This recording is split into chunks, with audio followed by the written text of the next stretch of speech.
Support comes from the Missouri Forest Products Association, providing more than 41,000 jobs in the production of wood pallets, railroad ties, white oak barrels, hardwood floors, and more.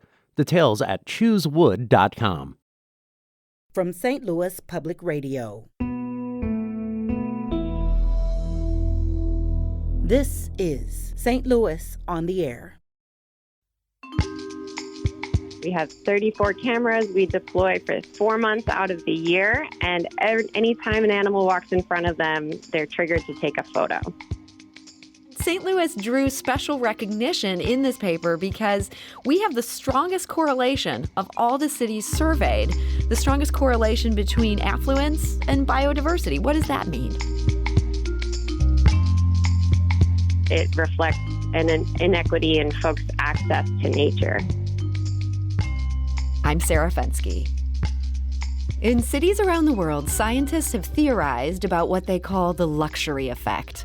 But it isn't about the number of Prada stores or gourmet groceries per zip code. Instead, it's about wildlife. The more affluent the community, they posited, the greater the biodiversity in mammal species there.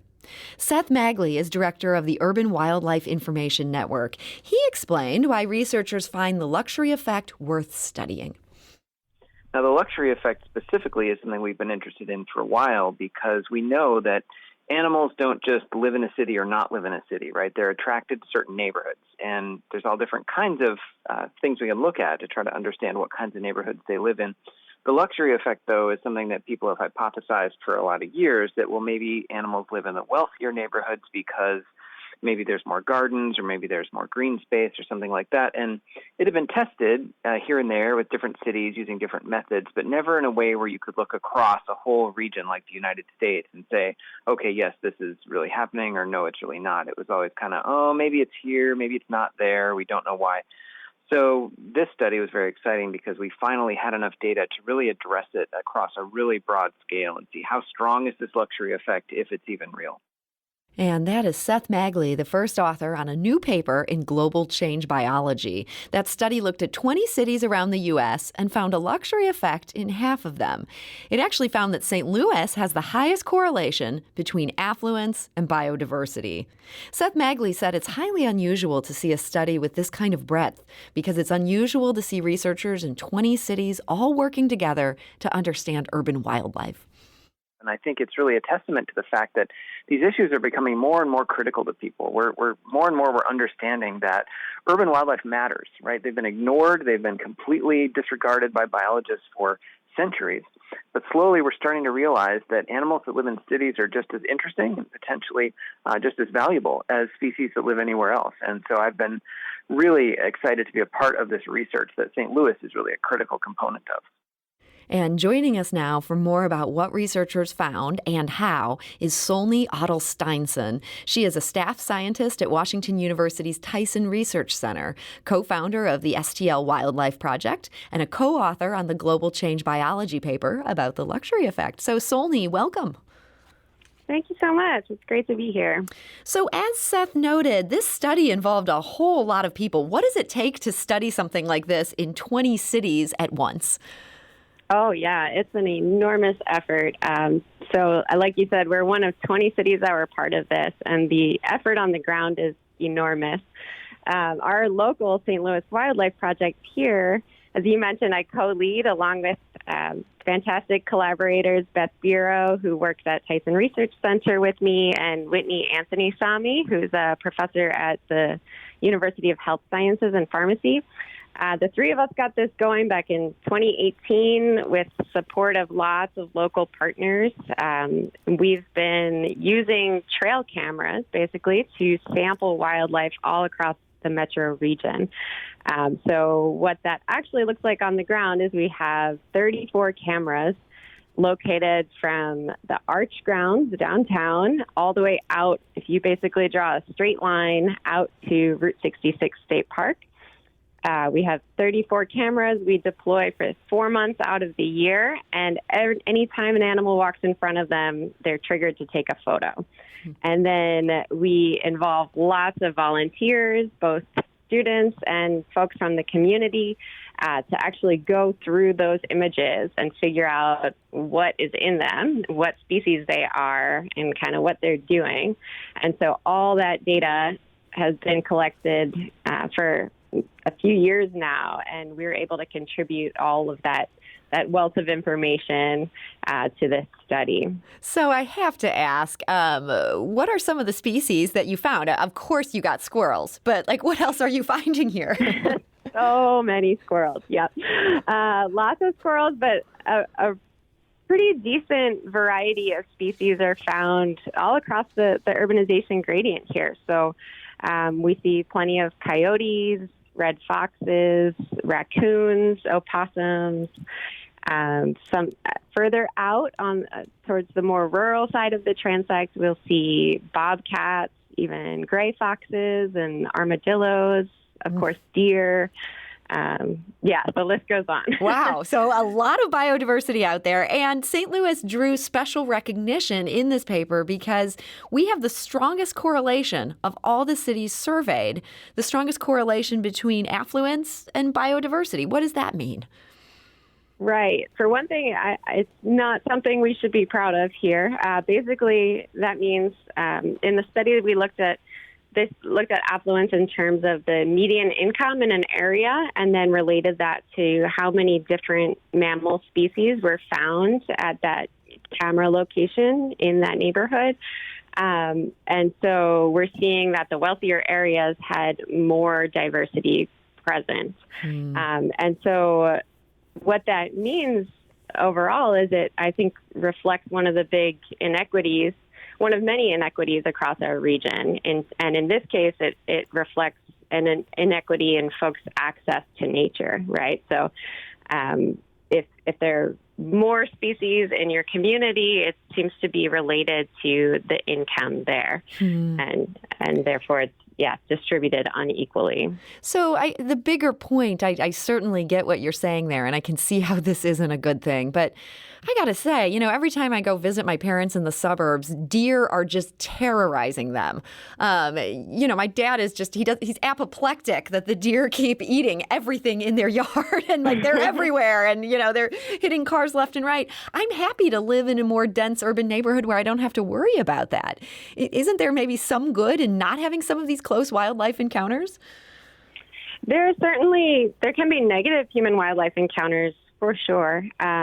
But I think one of the things we're trying to get at with work like this is to understand not only what features of the landscape can help us preserve the greatest diversity of species, but also how we can minimize those types of human-wildlife conflicts. Right? So, for example, with deer and larger species like that need a lot of habitat area to move, some cities have implemented strategies like building green corridors or wildlife underpasses over roads to help mitigate those things. And then that is a win-win for both the wildlife and the humans.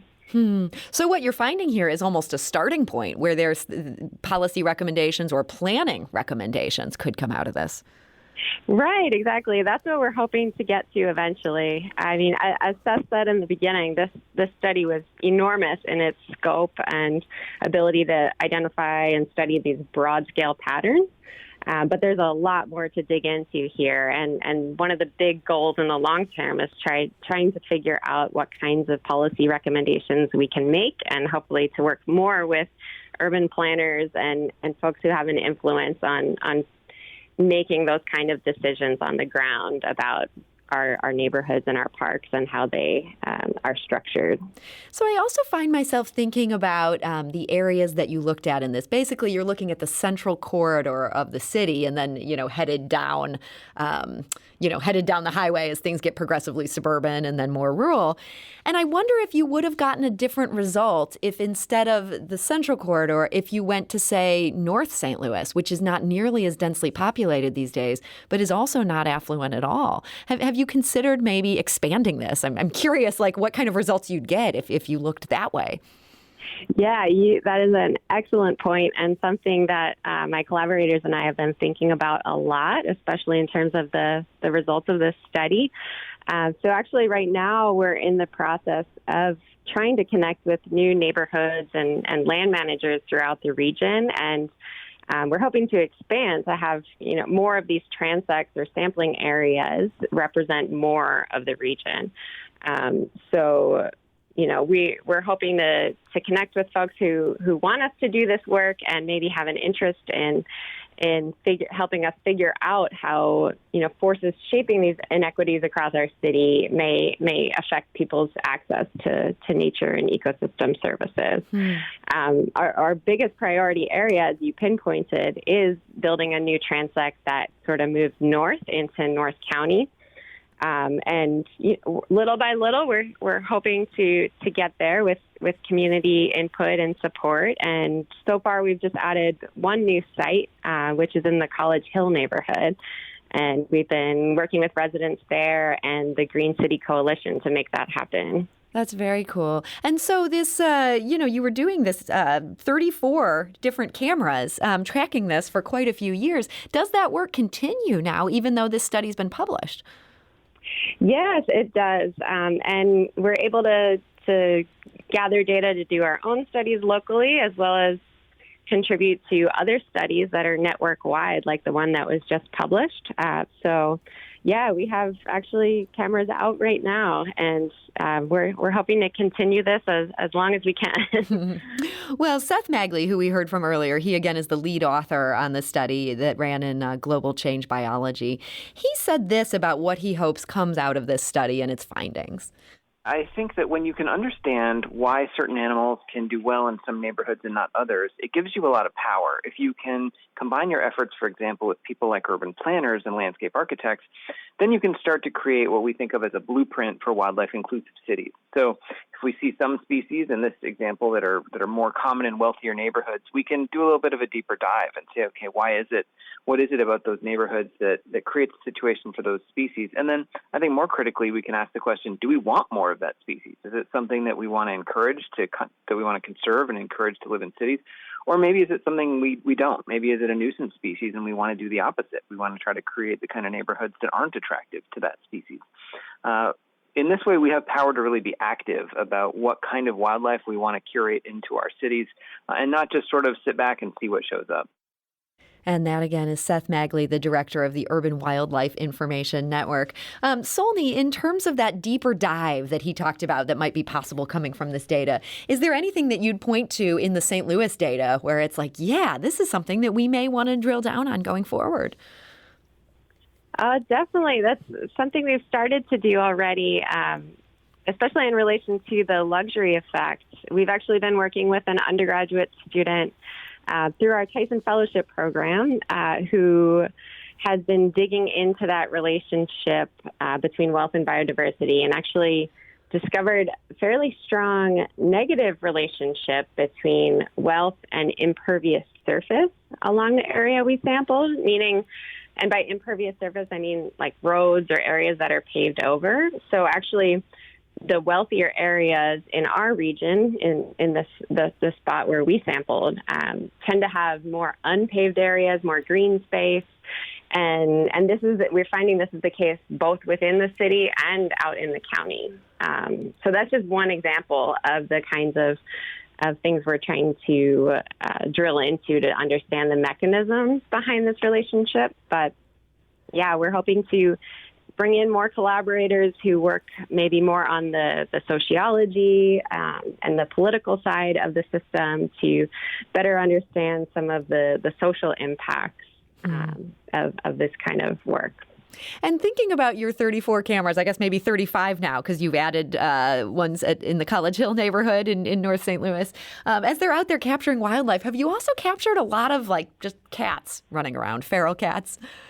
Yes, we have seen quite a few feral cats at nearly all of our sites now, even out in the really rural areas, too. Is that a problem when it comes to biodiversity? I mean, cats we love them, but they're predators. Absolutely. Yeah, it's a huge problem for especially smaller mammals and birds. And so having feral cat populations is definitely concerning for conserving biodiversity. Is that something that maybe there may need to be a deeper dive on that? I hate to be targeting these cats here. I'm feeling really guilty to call attention to this. Cats are lovely indoor pets, of course. But yes, it's something that we hope to investigate a little further. And, when we find cats on our cameras, often they have unique patterns to their fur, right? So we can actually start to see how many, in some cases, turn up in different places. So that might help us figure out which areas maybe have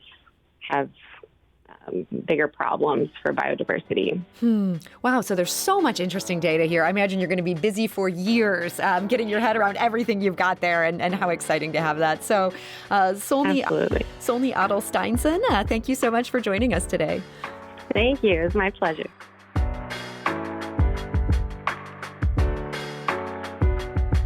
This episode was produced by Laura Hamden with audio engineering by Aaron Dorr and production assistance from Jane Mather-Glass. It was mixed and edited by Jane. Our executive producer is Alex Hoyer. St. Louis on the Air is a production of St. Louis Public Radio. Understanding starts here. If you learned something new from today's episode, consider leaving us a review and rating on Apple Podcasts on the App Store. It's the easiest way to help people discover our show. We appreciate it. Thank you. St. Louis Public Radio is a member-supported service of the University of Missouri, St. Louis.